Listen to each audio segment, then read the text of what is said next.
সত্য ঘটনা। লিবিয়ান এক যুবক, নাম তার আমির। সে রওনা দিয়েছিল সৌদি আরব হজ করার জন্য। এয়ারপোর্টে পৌঁছানো মাত্রই তার নামে একটা সমস্যা হয়েছিল, আর এই সমস্যাটা সমাধান করতে করতে প্লেনের দরজাটা বন্ধ করে দেওয়া হয়েছিল। পাইলটকে অনেক রিকোয়েস্ট করা হয়েছিল যে দরজাটা খোলার জন্য, কিন্তু পাইলট দরজা খোলার অনুমতি দিলেন না। অবশেষে আমিরকে রেখেই প্লেন উড়াল দিল। সবাই তখন আমিরকে সান্ত্বনা দিতে লাগলো যে হতাশ হয় না, হয়তো তোমার ভাগ্যে নাই।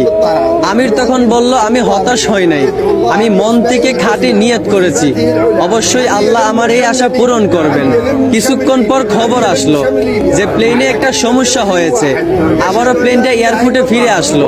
এয়ারপোর্টে আসার পর প্লেনের সমস্যাটা সমাধান করার পর আবারও পাইলটকে রিকোয়েস্ট করা হলো দরজাটা খুলে দেওয়ার জন্য, কিন্তু পাইলট আবারও আমিরকে না নিয়েই প্লেন নিয়ে উড়াল দিল। আবারও সবাই আমিরকে সান্ত্বনা দিতে লাগলো যে হতাশ হয় না, হয়তো তোমার কপালে নাই।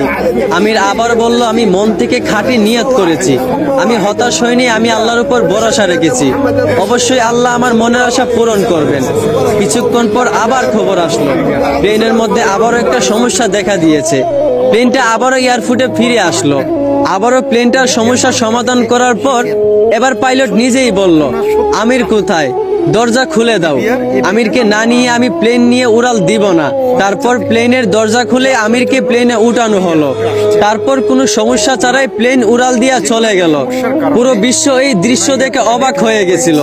আসলে এইখান থেকেই বোঝা যায় যে একজন মুসলমানের খাঁটি ইমানের পাওয়ার কত।